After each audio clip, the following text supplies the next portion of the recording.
খাগড়াছড়িতে বাংলাদেশ জাতীয়তাবাদী দল বিএনপির সাংগঠনিক কার্যক্রমকে আরও গতিশীল ও শক্তিশালী করতে খাগড়াছড়ির গুইমারা উপজেলা বিএনপির উদ্যোগে উপজেলা ও ইউনিয়ন বিএনপির যৌথ সাংগঠনিক সভা অনুষ্ঠিত হয়েছে। সভায় প্রধান অতিথি হিসেবে ভার্চুয়ালি যুক্ত হয়ে বক্তব্য রাখেন সাবেক এমপি, বিএনপির কেন্দ্রীয় কমিটির কর্মসংস্থান বিষয়ক সহ সম্পাদক ও খাগড়াছড়ি জেলা বিএনপির সভাপতি ওয়াদুদ ভূঁইয়া। বিপ্লব তালুকদারের তথ্যচিত্রে বিস্তারিত জানাচ্ছেন স্মৃতি জান্নাত। জাতীয়তাবাদী দল বিএনপির সাংগঠনিক কার্যক্রমকে আরও গতিশীল ও শক্তিশালী করতে খাগড়াছড়ির গুইমারা উপজেলা বিএনপির উদ্যোগে উপজেলা ও ইউনিয়ন বিএনপির যৌথ সাংগঠনিক সভা অনুষ্ঠিত হয়েছে।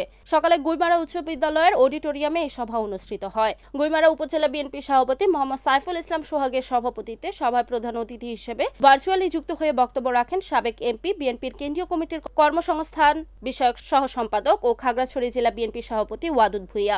অনুষ্ঠানে প্রধান বক্তা হিসেবে উপস্থিত ছিলেন জেলা বিএনপির সাধারণ সম্পাদক এম.এন. আফসার, অন্যান্যের মধ্যে জেলা বিএনপির যুগ্ম সম্পাদক অ্যাডভোকেট আব্দুল মালিক মিন্টু, মোশাররফ হোসেন, সাংগঠনিক সম্পাদক আব্দুর রব রাজা বক্তব্য রাখেন। বক্তারা বিএনপিকে তৃণমূল পর্যায়ে আরও শক্তিশালী করতে সংগঠনের নেতাকর্মীদের সক্রিয় ভূমিকা রাখার আহ্বান জানান। ইনশাআল্লাহ আগামী জাতীয় নির্বাচনের জন্য আমরা যেহেতু প্রস্তুতি নিচ্ছি এবং আমরা মাঠে আছি।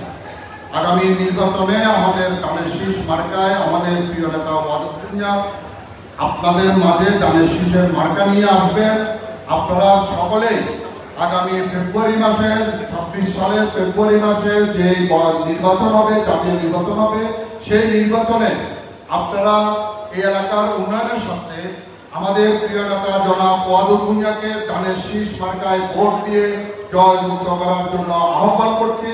সকলে মিলেমিশে কাজ করবেন, এলাকায় প্রতিটি ঘরে ঘরে গিয়ে ধানের শীষের পক্ষে কাজ করবেন, প্রিয় নেতা ওয়াদুদ ভূঁইয়ার পক্ষে কাজ করবেন।